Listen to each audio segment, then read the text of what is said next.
transformation that affects a far wider slice of the world more rapidly than any previous transformation has. The upside opportunity is so profound, we can't miss it. No company, no country, and no region can do this alone. We must work together. Dialogue is our first line of defense and our greatest source of innovation. Connecting the world together with capital, with ideas, with innovation is going to be what continues to drive growth. The pace of technology change is just mind-boggling. So how do you compete with that? You have to collaborate.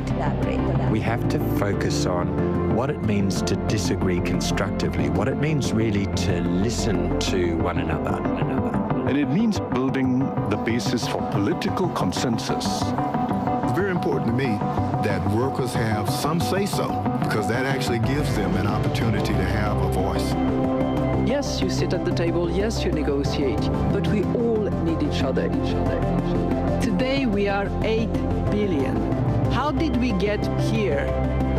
There is no way we can wipe out collaboration from the future of humanity.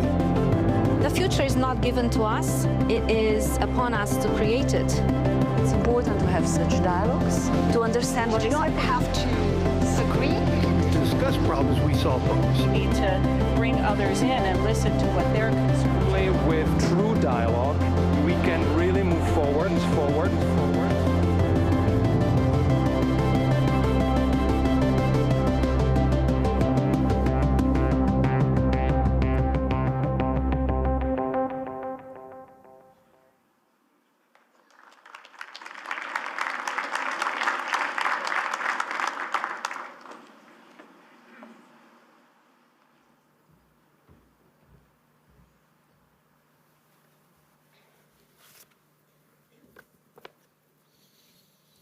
Your Majesties, Excellencies, distinguished foreign partners, ladies and gentlemen.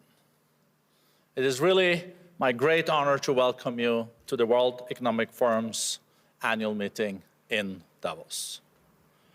With us are 3,000 participants from 130 countries, including a record level of political leaders, more than 400 political leaders, 65 heads of state and government, and 850 global CEOs and chairs. And in addition, we have the young global leaders, the shapers, the social entrepreneurs, academics, 10 Nobel laureates, also labor leaders and faith leaders. That makes us a unique multi-cultural village in Davos. And these are historic numbers for our annual meeting.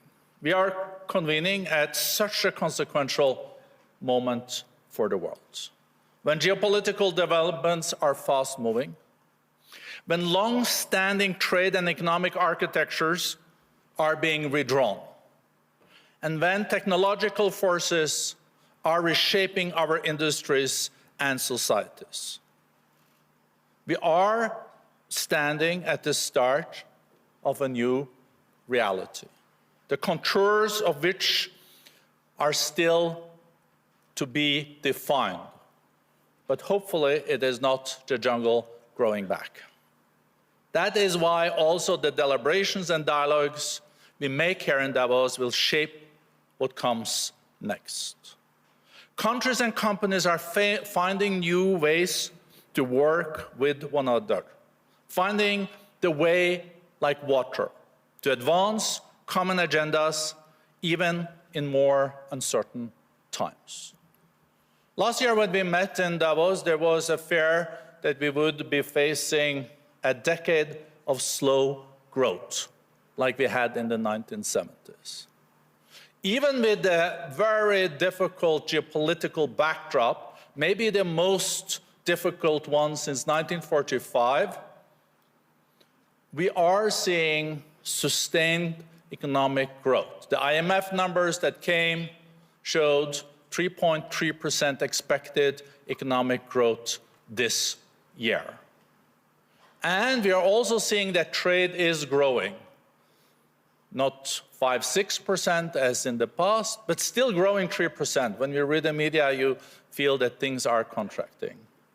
But even more important, why are we less concerned about a decade of slow growth moving forward? It is because of the new technologies. Last year, $1.5 trillion was invested in the new technologies. And if we get it right, the new technologies can be the new driver of growth for decades to come. So maybe we can see decades where we see increased growth, and we can deal then also with the debt level that is the highest since 1945.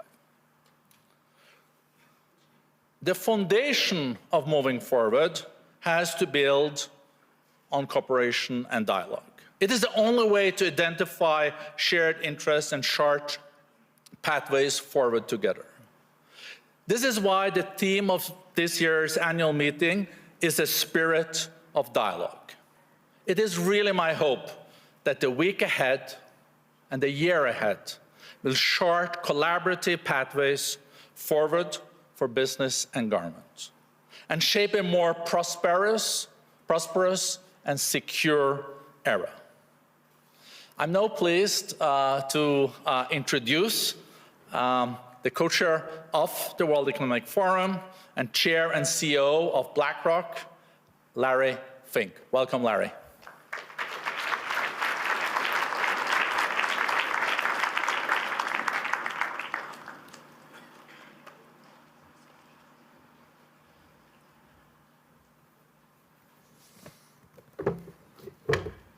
Good morning, everyone. And it's a great welcome to be a part of this annual meeting at the World Economic Forum, which is the strongest session that we're going to be ever having in our 56-year history. This week, as Børge suggested, 850 CEOs and chairs are here. 65 heads of state representing governments, representing actually 40% of the world's population. And alongside, we have some of the world's most innovative entrepreneurs, some of the world's most innovative startups, and we have some of the most impactful civil society and NGO representatives. In fact, we believe that outside the United Nations, this is the largest gathering of global leadership of the post-COVID period of time. So thank you for being a part of that. But now we have a harder question to ask all of us. What do we need to do about it? And will anyone outside this room care what we're doing here? Because if we're honest, for many people, this meeting feels out of step with the moment. We hear all about the elites. And how does that play out in an age of populism? How does an established institution make a difference in an era of deep institutional mistrust? And there's some truth to the critique. I believe in this forum for a long time. I certainly wouldn't be leading this if I didn't believe that we can change and make the world better. But it's also obvious that the world now places far less trust in us to help shape what comes next. If the World Economic Forum is going to be useful going forward, it has to regain that trust. And there are some very obvious ways that we can improve for ourselves and hopefully for the world. We need to make sure that we widen who gets a voice in these conversations over the coming week. We have to be a lot more transparent and more engaged with people who don't feel represented in rooms like this. And because this is the World Economic Forum, to be more precise about what does it mean about economic success. Prosperity just isn't the growth in the aggregate. It's not just GDP. It can't be measured by GDP or market caps of companies. It has to be judged by many people who see it, who can touch it, can feel it, and can build their own future on it. That, in my view, is the strongest critique of the last economic era. Since the fall of the Berlin Wall, more wealth has been created than in any time prior in human history. But in advanced economies, that wealth has accrued to a far narrower share of people than any healthy society can ultimately sustain. Now we're in the era of AI, which we're going to talk about a lot in this week. And are we going to replay the same pattern? Early gains are flowing to the owners of models, owners of data, and owners of infrastructure. The open question, what happens to everyone else? If AI does to white-collar works that globalization did to blue-collar workers, we need to confront that today directly. It is not about the future. The future is now. Now with abstractions about the jobs of tomorrow, but with a credible plan for broad participation in these gains. This is going to be the test. Capitalism can evolve to turn more people into owners of growth instead of spectators watching it happen. And that kind of change is truly hard, especially in a world of competing ideologies and assumptions about how the system should work. Which brings me to the second way Davos can change who gets invited to these conversations. This forum cannot be an echo chamber, and we should want panels where everyone doesn't always agree. We need panels where we can have true conversations, maybe some overt disagreements, but through that, we could have a deeper conversation. And then we can have maybe deeper understanding of each other's views. You can already see the shift in who is here this year. That doesn't mean the goal of everyone to leave having convince themselves that they're right. The objective over the week is not agreement, it's understanding. It's sitting with people who disagree with you, taking their arguments seriously, their viewpoints seriously, and being willing to admit they might be right, or they might have something that'll help you evolve your opinions better. And there's a deeper challenge. Many of the people most affected by what we talk about here will never come to this conference. That's the central tension of this forum. Davos is an elite gathering trying to shape a world that belongs to everyone. That is why this year's theme is the spirit of dialogue, because dialogue is the only way a room like this can earn the legitimacy to shape ideas for people who aren't in the room. And besides, the world needs some more good faith conversations with people who don't typically talk to one another. I think that most people, at least intellectually, know that finding a common ground with a stranger is a hopeful thing. It restores your faith in humanity a bit. But how often does it actually happen? Hopefully a little more happens now. But how often can we make it happen? Because dialogue, especially the listening half of dialogue, is what the World Economic Forum needs in going forward. We need more of it. For 56 years, the World Economic Forum has been synonymous with Davos. And that's likely to remain true for a long while. But you should also see the World Economic Forum start doing something new, showing up and listening in places where the modern world is actually being built. Davos, yes, but also places like Detroit and Dublin, or cities like Jakarta or Buenos Aires. We need the mountain to visit everyone, to be a part of everyone's life. So in fact, that's why I agreed to take on this role after Klaus Schwab, whose more than a half-century of work, together with an extraordinary, dedicated group of men and women at the World Economic Forum, made this gathering possible. There was an opportunity to make this forum more transparent, and I thought this was the surest way to rebuild trust. When people can see in the room about the debates, about the participation, and about the conversations, and maybe a lot more understanding. That approach may fail in other gatherings. In this one, it's going to work. Because for all the caricatures of this forum, the people who come here, the people I know, aren't here to congratulate themselves, aren't here to pat themselves on the back. They're not here to protect their own comforts. The people I know are here for something bigger than themselves, bigger than their organizations that they represent. I believe an economic progress should be shared. All of us at the forum believe that economic success should be shared. And we believe institutions like the World Economic Forum still matters in making things happen.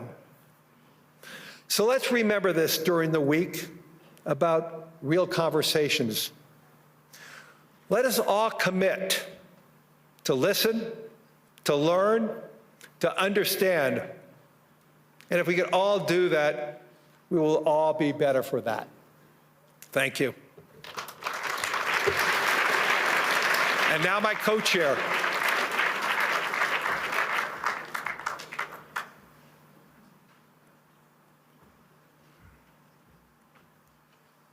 Thank you, Larry, for that very powerful message at the opening of our annual meeting. Now it is my pleasure to introduce our other co-chair, André Hoffmann, and I would also like to use this opportunity to thank both of the co-chairs for their leadership during the last three-quarters of a year. André Hoffmann, you know André, many of you, he's our co-chair, but also the vice chair of Roche. So, André, floor is yours.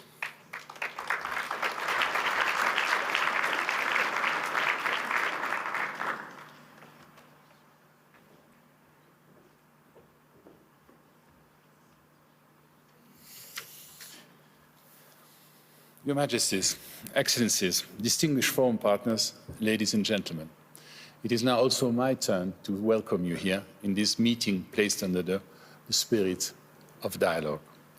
At a time when science confirms that humanity has already transgressed 7 of the 9 planetary boundaries, as highlighted in a planetary health check in September 25 from the Potsdam Institute, the challenge before us is no longer one of just awareness, but of action, making the need for collective responsibility, decisive leadership, and meaningful dialogue more urgent than ever, as Larry just underlined. For over half a century, leaders from across the globe have regularly gathered here in Davos, in Switzerland, to confront the defining challenges of our time. This was done as a community bound by shared responsibility for our collective future. This tradition, born from conviction that the great questions facing humanity demand dialogue against their differences, has never been more vital than it is today. At a moment when the world confronts profound questions about growth, about innovation, about technological transformation, and about our planet's future. At a moment where we need spaces where diverse voices can be heard, where we need just and safe places where diverse voices can be heard.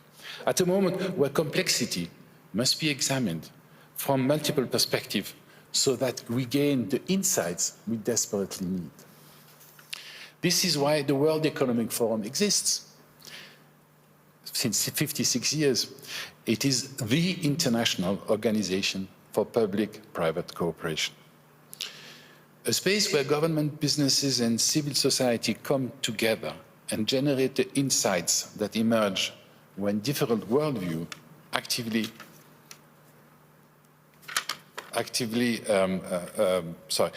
illuminate one another. And this matters because in a world that feels increasingly divided, progress depends on our ability to listen and engage across differences. Could I ask my wife to give me the third page, which I left there?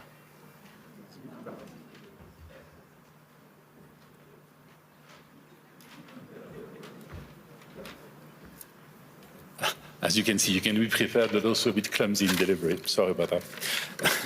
This is why our gathering...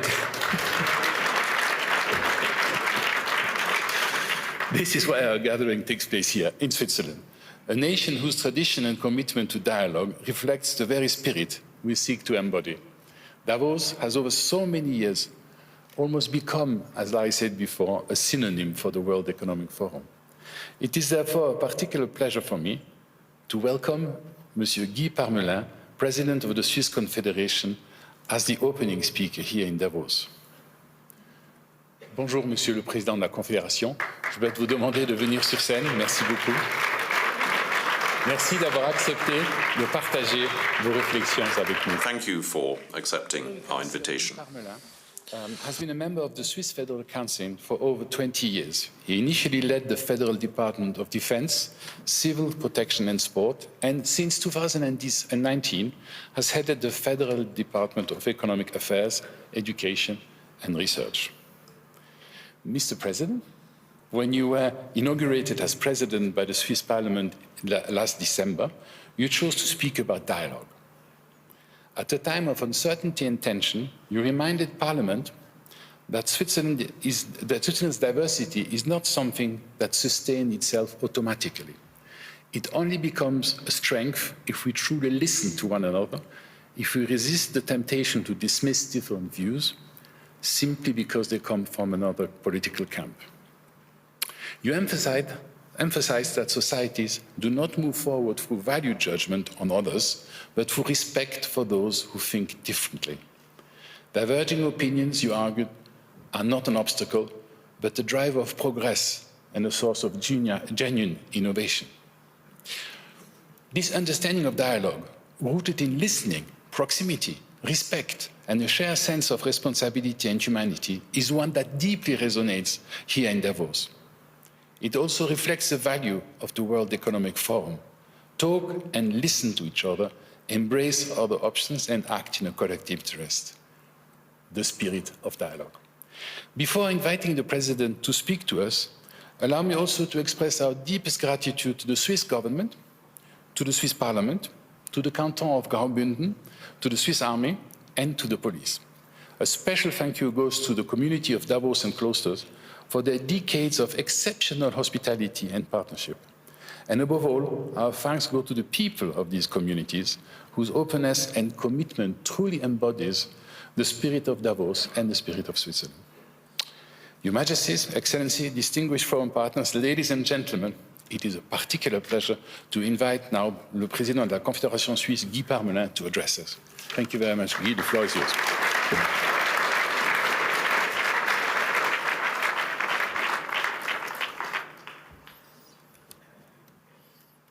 Je vais parler français. Monsieur Hoffmann. I shall speak French. Mr. Hoffmann, Mr. Fink, Mr. Bende, Excellencies, ladies and gentlemen. My quality as President of the Swiss Confederation, I'm particularly happy to welcome so many heads of state to this annual meeting of the World Economic Forum. This is particularly meaningful in a year which started with a tragedy for our nation, and Switzerland would like to thank all of the nations concerned for the support and solidarity they expressed during the disaster in Crans-Montana. It is extremely impressive to see how energies can be mobilized by such a disaster, how it can strengthen international cohesiveness and unity. This must go beyond, of course, the particular or dramatic events. It must pervade the relationships between our countries, because it is only together that we can find solid and lasting solutions to the major challenges of our time. 2025 offered up a number of challenges: geopolitical, economic, and digital upheavals on a global scale.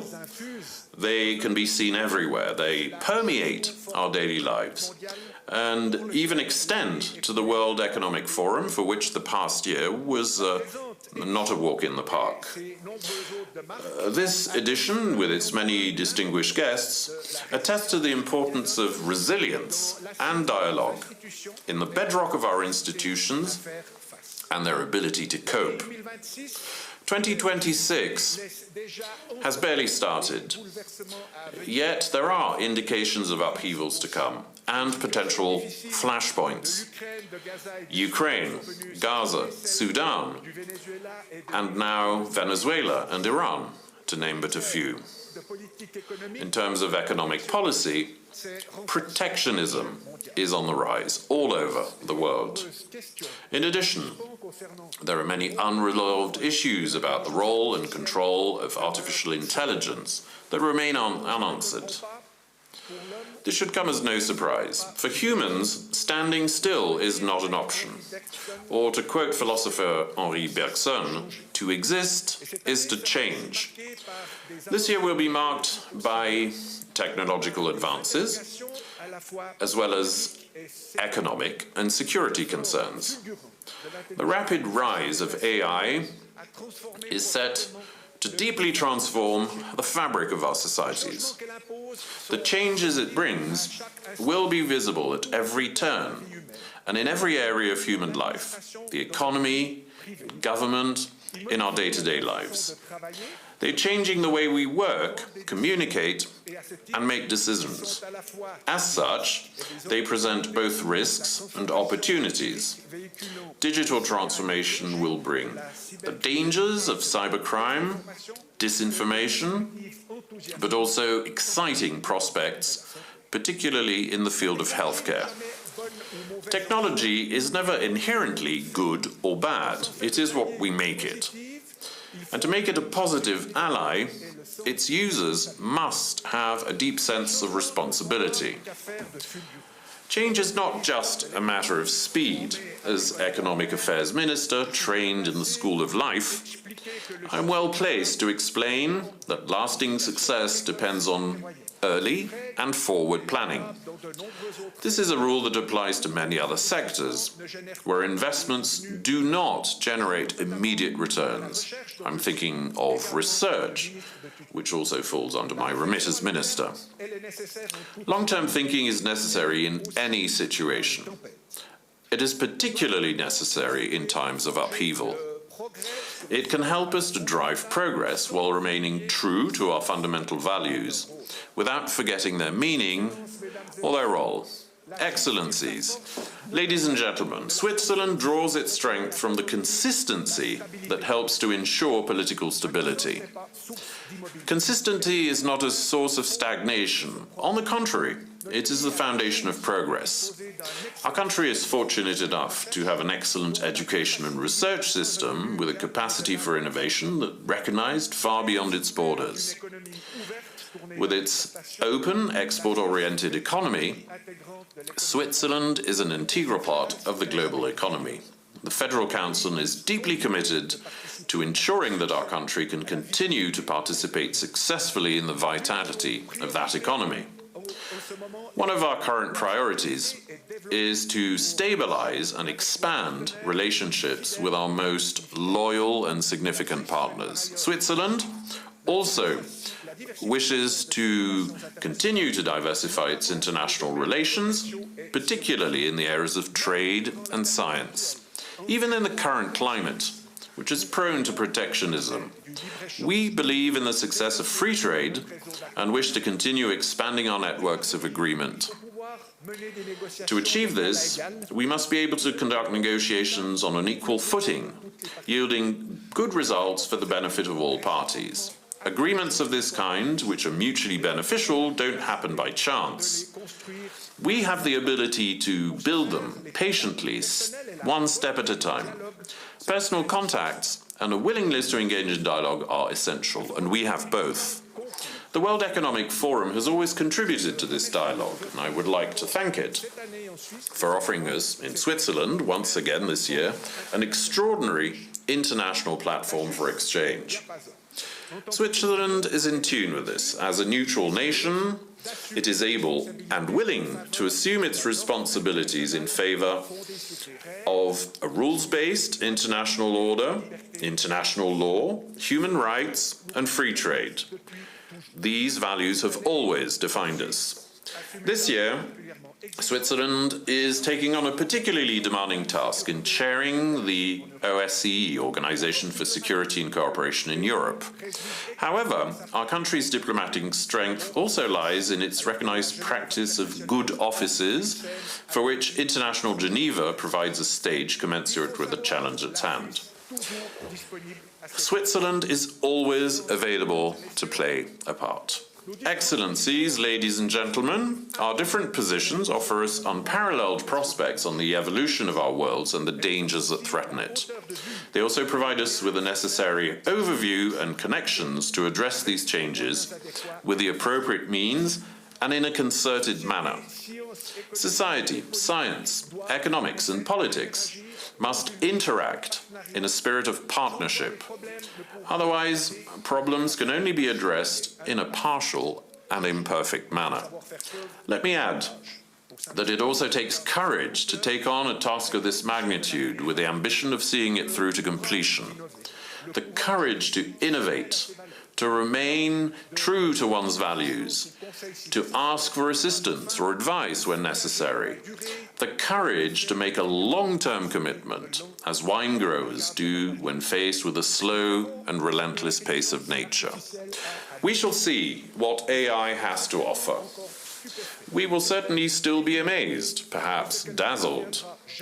But what it will never be able to do is to bring hearts together or attract helping hands, as we saw at the start of this year in the canton of Valais.